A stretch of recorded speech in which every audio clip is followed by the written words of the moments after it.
沿住池塘旁邊嘅小路，就會嚟到餐廳嘅等候區，迎賓嘅熱薑茶，坐喺度等店員帶位。一行入嚟就係充滿禪風嘅世界，日頭嘅感覺同夜晚完全唔同。夜晚有更加柔和嘅燈光，更加寧靜嘅感覺。好快就入座同埋開始上菜啦。薰衣草草本茶，飲落冇乜薰衣草味。番茄凍上邊有啲腐乳，清爽又開胃。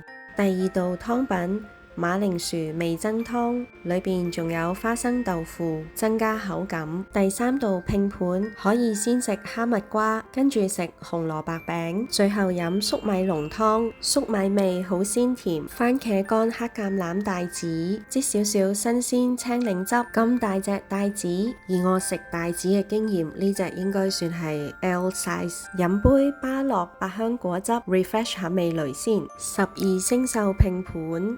鰻魚下邊煎咗菇同蔬菜、紅菜頭，夾埋一齊食好 match。煙燻三文魚卷，上面加咗新鮮嘅芥末，食落鹹鹹地又好清爽。用大腹皮包住新鮮蔬菜嘅創意菜式，飲翻杯紅菜頭汁，迎接下一道高潮。新鮮大蝦嚟啦，上面嘅甘藍菜都可以連埋一齊食。大蝦口感紮實彈牙，食完大蝦有氣泡水飲。九孔鮑魚杏鮑菇蒸飯，配埋爽口嘅黑木耳，鮑魚新鮮彈牙，調味啱啱好。蓮花雞湯，哇，可以睇住朵蓮花慢慢開花，開得好靚。湯嘅配料仲有蓮藕、蓮子、雪耳，水果係香橙果凍加珍珠。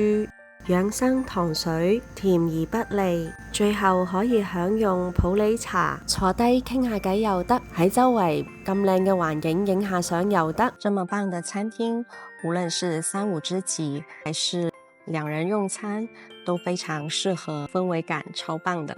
帶大家睇下餐廳有幾多打卡位，綠意盎然，圍繞住賞茶嘅地方。2樓嘅環境非常有空間感同禪意。寧靜嘅一隅，休息嘅空間，走廊佈滿浪漫溫暖嘅燈光。今次我食咗1580蚊台幣嘅omakase套餐，包埋加一。我係 Faith，追蹤我，下次繼續同大家食盡台灣。